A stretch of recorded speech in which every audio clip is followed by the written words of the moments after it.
Good day, everyone. This video lesson focuses on the vocabulary macro skill. It is all about word formation. By the end of this video, you should be able to arrive at the meaning of words through word formation. As time goes by, words evolve depending on the current trends set by people. There are words that are familiar to millennials which are odd for those who are probably older than them. This development is called word formation. It can denote either a state or a process. It can also be viewed either diachronically or synchronically. Diachronically means through different periods in history, and synchronically means at one particular period in time. Understanding the different word formation processes helps us to understand the creation of the English vocabulary. There are 12 types of word formation that we shall be discussing in the video: affixation or derivation, coinage, borrowing, compounding, blending, clipping, back formation, conversion or functional shift, acronymy, folk etymology, reduplication, and echoism or onomatopoeia. Let's discuss them one by one. Affixation or derivation is the process of adding an affix to a word to create a different form of that word or a new word with a different meaning. This has two primary kinds: prefixation, or the addition of a prefix, and suffixation, or the addition of a suffix. An example of prefixation is the word regain. The word regain is a combination of the root word gain and the prefix re, which means again. Thus, regain means to obtain possession of something again. On the other hand, an example of suffixation is the word selfish. Self plus ish. This is from the root word self, then the suffix was added. The suffix ish means inclined or tending to. Hence, when someone is selfish, he or she is inclined towards himself or herself. You could also add both a prefix and a suffix in a root word. For example, we made sure there will be no disagreement in the proposal. The word disagreement have both a prefix and a suffix. Its root word is agree, joined by the prefix dis, which means not, and the suffix is ment, which means the act of doing something.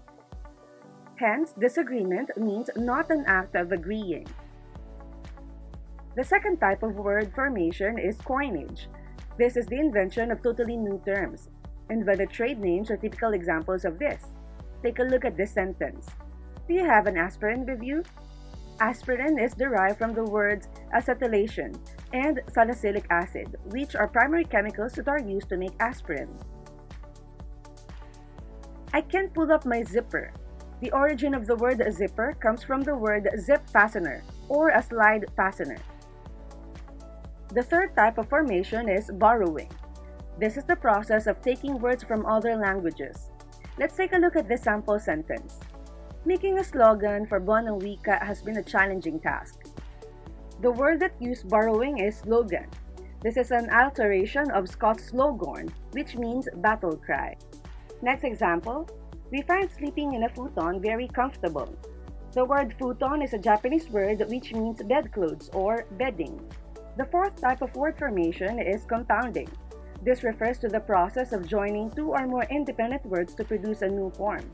Here are some examples of words that use compounding. Fireplace, a combination of fire and place, and fingerprint, combination of finger and print.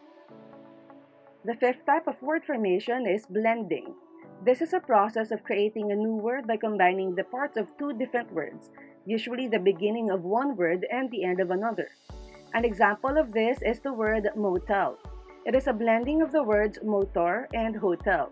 It is a place where travelers usually stay for a short period of time before they head off to their intended destination. Next sample, the word brunch. It is a combination of the words breakfast and lunch.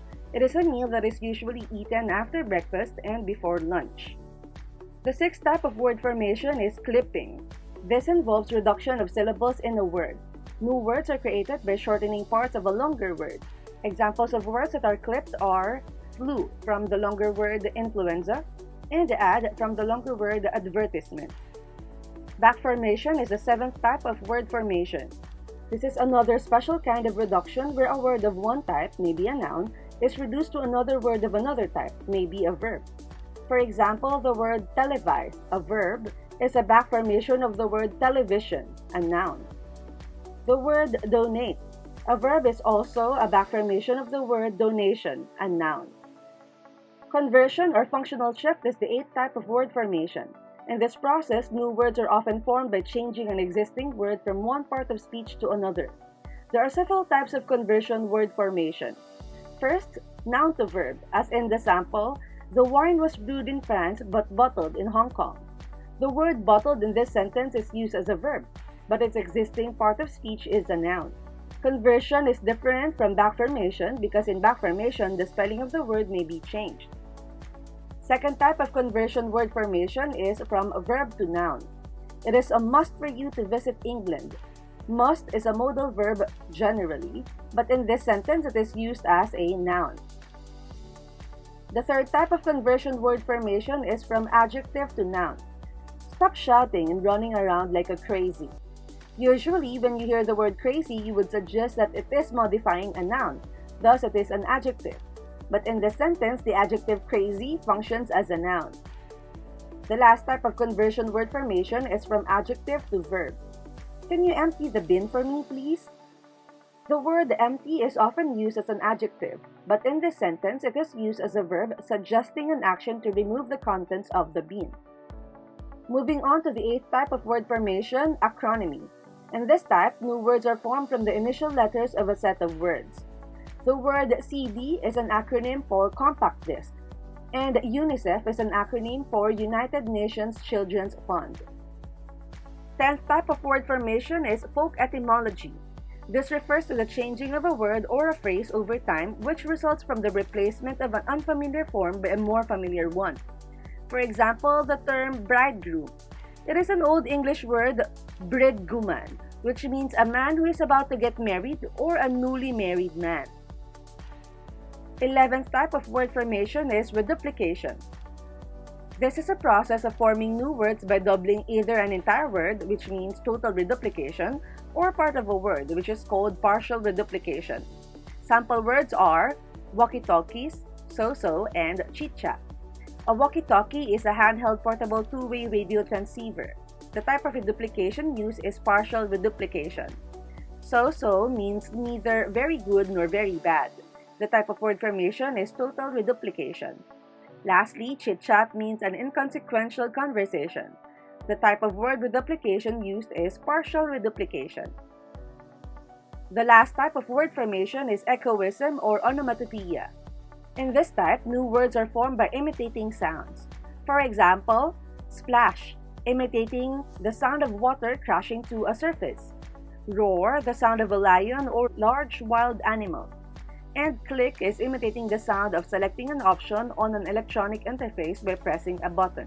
Remember that there are 12 types of word formation, namely affixation or derivation, coinage, borrowing, compounding, blending, clipping, back formation, conversion or functional shift, acronymy, folk etymology, reduplication, and echoism or onomatopoeia. That's it for our video lesson. I hope you can now arrive at the meaning of words through word formation. Thank you for watching!